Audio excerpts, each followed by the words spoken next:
Oh, welcome to Boomers Today. I'm your host, Frank Sampson. Of course, each week we bring you important and useful information on issues facing baby boomers, their parents, and other loved ones. And I can't thank all of you enough for your tremendous support. Our listeners are growing each and every day. And they are because you're sharing our podcast information with friends and family. So I want to thank you for that. Many of you, I would say probably most of you are listening right on your phones, your iPhone or Android phone. Certainly, you could get our free app, Boomers Today app. If you have an iPhone or Android phone, just go to your app store, pop it in, and you'll get it no cost at all. Many of you listen on your on Apple Podcasts, Google Podcasts, iHeartRadio, Spreaker, Stitcher, lots of stations to pick it up. So thank you for that. Of course, you could always go to our website at boomerstodayradio.com. And so many of you are listening because we have some great guests and not only wonderful people, but the work they do. And so we like to share information and resources with all of you. Today's not going to be any different. We have with us Noah Weibsnyder, who is the co-founder and CEO of Gathering Us, a company that brings communities together after the death of a loved one to support each other and celebrate their life together. Noah has been recognized as a White House Champion of Change, Women Presidents Organization's 50 Fastest, JWA Woman to Watch, Columbia Business School's Distinguished Alumna, and received the E-Academy Award of Entrepreneurship at Gathering Us. I'm sorry, the Academy Award for Entrepreneurship. Of course, at Gathering Us, she has helped over 100,000 people celebrate the life of a loved one and remotely, and has advised many organizational leaders on grieving virtually. So, Noah, thank you so much for joining us on Boomers Today. Really appreciate it. Hi, Frank. I'm really glad to be here with you. Thanks for Yeah, that great introduction. Yeah, well, sorry I botched it a little bit, but at least hopefully I didn't botch the name. Hopefully I got that right. You got it right. It's a All tough right. one. Yeah, okay, good. So I think what you're doing is just tremendous. And I guess it's near and dear to my heart because I've had to go through it with a family member. And so when I heard about what you're doing, we needed to share. So tell us a little more about Gathering Us. Yeah. So I started Gathering Us in 2018. Originally, we launched with memorial pages where everyone could come together to share photos and videos and memories and stories. They can make donations to the family to support them with funeral expenses or charity or nonprofit, and post about all the various events. And one thing that we always talked about and couldn't figure out a way to help with was how to help people who cannot be together and can't be there for the funeral. It was something that was always important for me because my family is spread out all over the world. My friends are all over the country. And I often ran into the issue of people not being able to be there in person. And it wasn't until COVID started that we were able to finally do something about it. So early on at the beginning of COVID, we came up with the idea of doing virtual funerals. And since then, we really started, we did a ton of work around it. We hired a team and we grew very quickly. Obviously, COVID was a big trigger for it. But now we grew our team to over 30 people. We've done over 500 events, both virtual and hybrid events, where sometimes people are there in person and some people are there virtually. And like you said, we've had over 100,000 people attend our events. It's fantastic. So talk to us a little bit about the virtual event. First of all, I don't want everybody to assume that everybody even understands what a virtual event means. I think in today's world, I would say many people do, but maybe not. So maybe explain a virtual event. And then if you would, talk about this hybrid and how that would work. Yeah. So we use Zoom, which a lot of people are now familiar with, and that makes it definitely easier for people to access the platform. And that said, a lot of people don't know how to use Zoom and, may have challenges in accessing either through their computer or their cell phone. And so we actually have a tech hotline where all the guests and speakers can call if they have any problems getting on, and we will walk them through it. And we help them with any technical difficulties. Our whole process is actually pretty comprehensive, even before the event itself. We usually do about 20 hours of work leading up to the event with the family. And that's everything from helping them come together as a family and thinking about what the ceremony and the service can look like, how to incorporate all of the various speakers, whether there's performers like singers or musicians, if there's video of the person that they are commemorating, or of possibly speakers who don't want to speak, in public, but they feel comfortable recording a video in advance. So we'll show that. We also create a slideshow with music based on the personalized custom music that the family selects.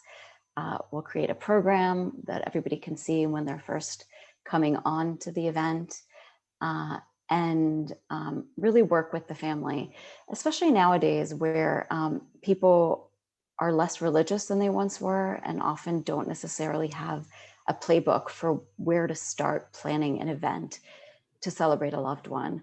Our planners have a lot of experience and training in thinking through ways that we can personalize an event. And that can include everything from showing fireworks on the screen because the person loved fireworks, or asking everyone to bring a special beverage, a wine from a certain area, or a diet Sprite because the person loved drinking it. And so we'll do a toast to honor them with everyone on the screen. We've done some really fun and really personal activities that make the events much more meaningful. And then during the event itself, we help with facilitating everything from muting and unmuting speakers.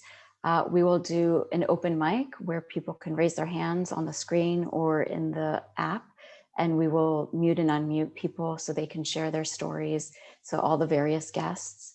And then we also do reception rooms for after the event where people can gather in smaller groups. So say, the family from a certain area or the coworkers or different friend groups can all gather and have more intimate conversations as well. Fantastic. So thus far, and I'm sure it will change with time, but what percentage approximately are 100% virtual events versus what you're calling a hybrid event? That's a very good question. At the beginning, they were much more virtual, right? And, when COVID first started and people weren't gathering at all. But very quickly, we started having a good amount of hybrid events. And hybrid can be everything from 5 to 10 people gathering in one household where they need a large screen, to hundreds of people gathering in one place where there's AV equipment. It could be a church or a funeral home or something like a wedding venue. And in that circumstance, we'll work with the venue and their representatives to make sure that we are connecting all the AV systems. And almost every time we're able to really do all of that remotely.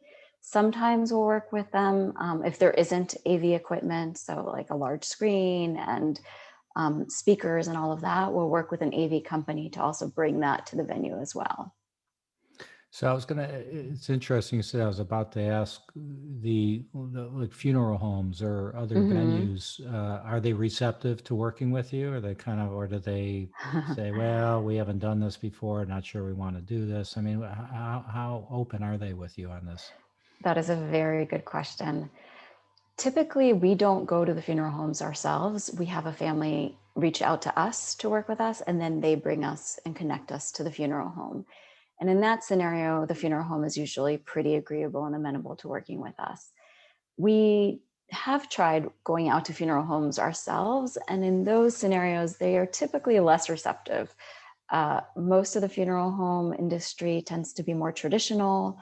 They're not that comfortable with technology.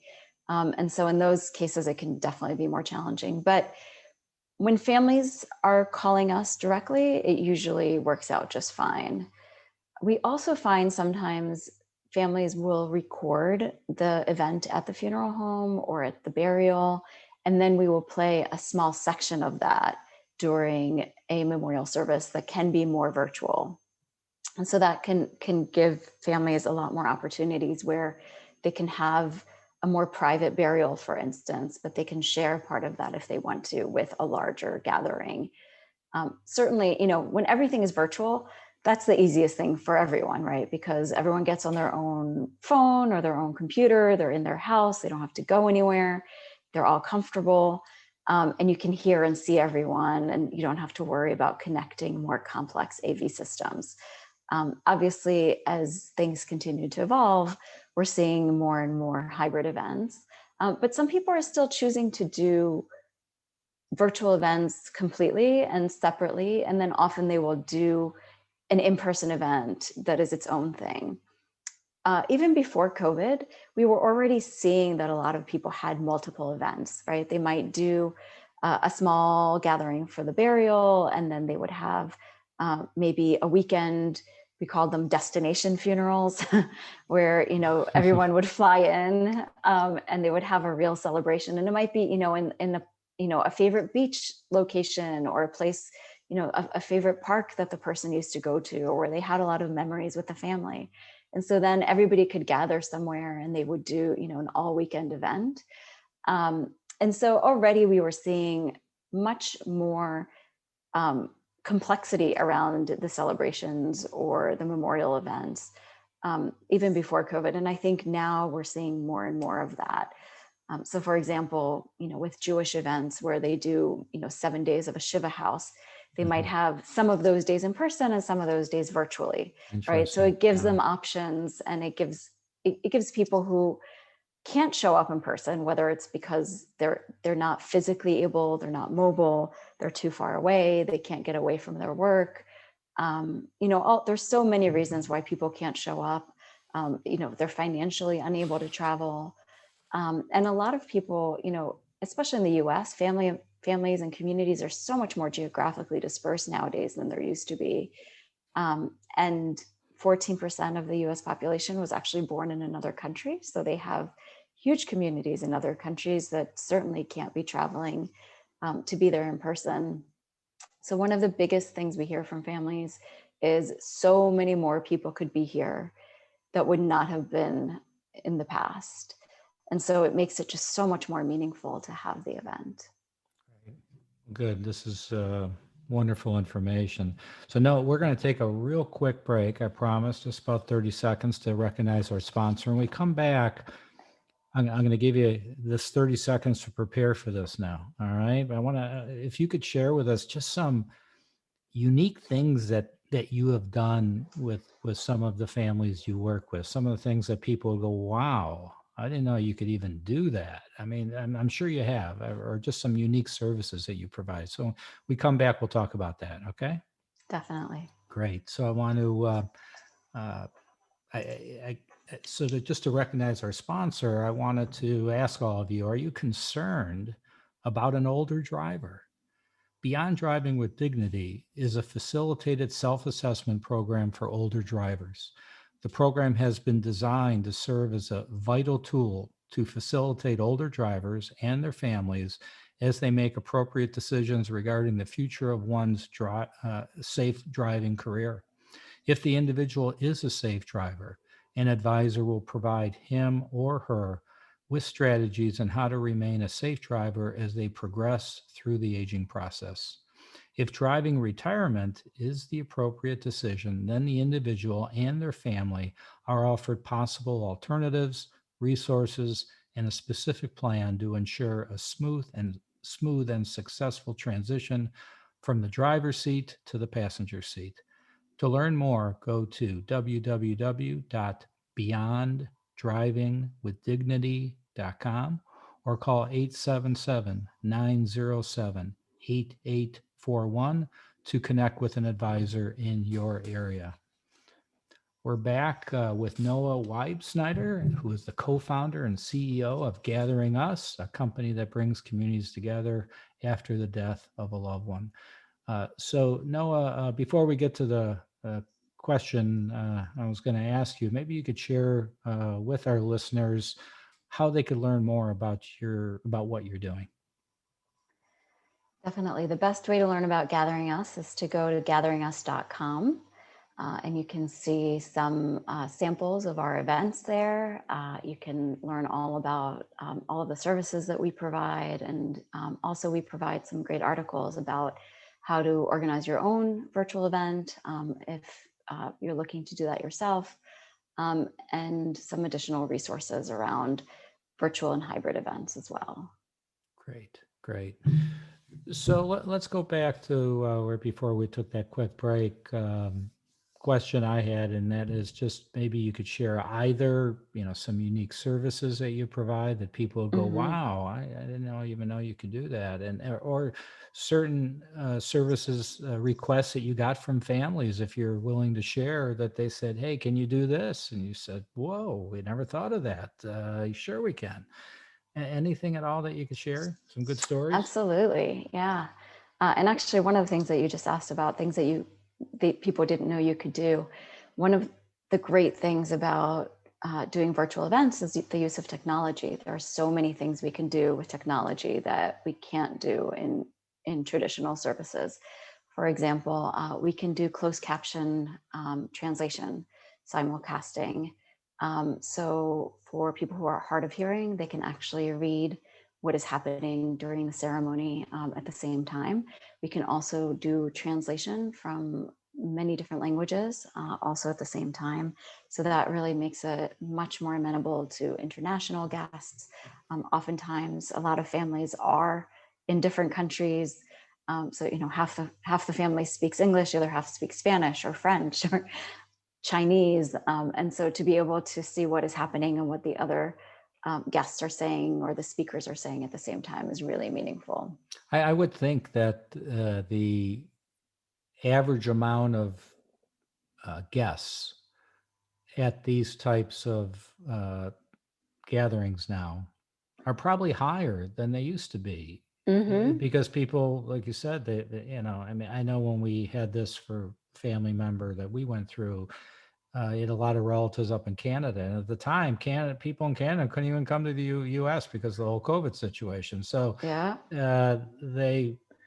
We had a lot of people from Canada on the call that probably that couldn't come in, or maybe wouldn't have come in. All right, just because of the travel, etc. But anyway, I would think that the numbers are even higher. Exactly, for sure. And that, that's something that for me was always very personally important. When I was 10 years old, my grandmother died in Israel, and we couldn't go to the funeral. And it really, some of my other family also was out of the country. And it really tore apart my family. It was something that was so hard for them. And, there was a lot of guilt. There was a lot of people feeling very alone and unsupported. And I think led to much more complex grief because our family couldn't be together and couldn't honor her and celebrate her together and feel the support of everyone being together. So it's something that I feel very much personally is so important to be able to do. And there are always people who can't show up, even when it's not international. I had a good friend who died about 6 years ago, and a lot of people came to her funeral. We actually had about 500 people, and then we also live streamed it, and 2,000 people watched it on live stream, which just tells you the proportion was so much bigger, right, of the people who couldn't be there in person. Also, I would think, you might take this one for granted, but maybe people don't realize that even if let's say you couldn't even go to the virtual event for whatever reason, and your schedule, you couldn't do it at that time. Yeah. They're recorded, right? Exactly. Yeah, so if you can't get out of work, or if you were at a doctor appointment, you can watch it later. Exactly. And the other thing we hear from families is, they'll email us a couple of days after the event and say, I've already watched it 6 times. And it's so emotionally comforting for them to watch it later, right? Because in the moment, they have so much going on and it's very emotional. And so to be able to watch it later and to see and to capture more of the details that they may have missed during the event itself is really nice. And it becomes a really wonderful keepsake for them. It's interesting, and I'm sure this isn't anything you don't know, but we learned pretty quick. The It happened to have been my father-in-law that this was that we did this virtual before we even knew a service like yours existed. So we would have brought you on, but we Thank kind of did it ourselves and you. Did. stumbled through it. But uh, my brother-in-law contact my father-in-law was in the Navy, and they contacted them, and they actually did taps, how they fold the American flag Yeah, and all that. And they did a special video just for him. And we got it in and we were able to show it to everybody. I mean, there wasn't a dry eye, you know. that's wonderful. So, I Yeah, mean, there's things like that you can do. So yeah, what other unique yeah. things you want to share? Yeah, and we actually did do a version of it. We did do uh, a veteran funeral where I think in that one we actually showed a recording of it during a virtual funeral. So it was a nice combination of it. But yeah, let me tell you some of the other really unique things we've done. I think one of my favorites was a man who loved antique cars and had a lot of friends who had them. And so we actually did an antique car salute, which started with "Gentlemen, start your engines." And everyone revved their engines, and we went around unmuting each one, and you could hear them all. It was really touching and lovely, and all of his friends, had their cars saluting. That was a really fun one.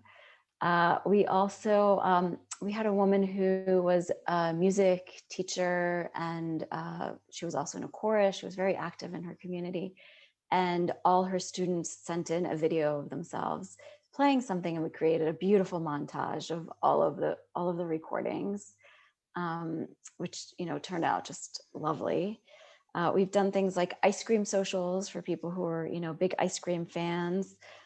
We've asked everyone to wear the color purple or orange, or a specific color that was a favorite color of the person. We had somebody who was a Star Wars fan, where they asked everyone to come to the screen wearing something from Star Wars, and that was a very colorful and interesting event. That was also very nice.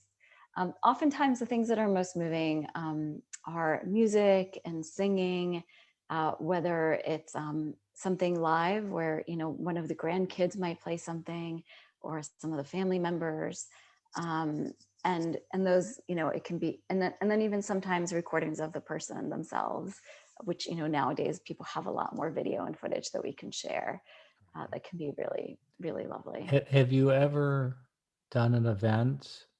I call it an event. It's not a party, but you know what I mean. A gathering like this Well, that, we do, we often call them, most people choose to call them celebration of life. okay, perfect. Hmm. So have you ever done a celebration of life while the person was alive?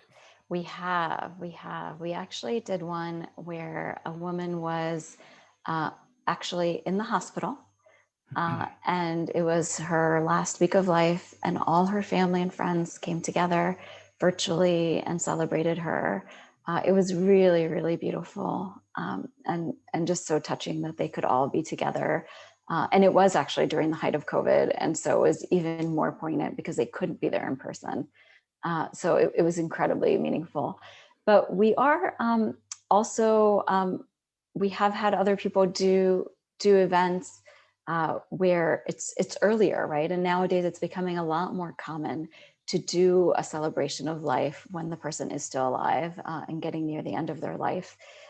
One example I love to bring up is my husband's grandfather, who died at 94, but organized his own celebration of life at 85, and spoke of himself in the third person and eulogized himself. Oh, wow.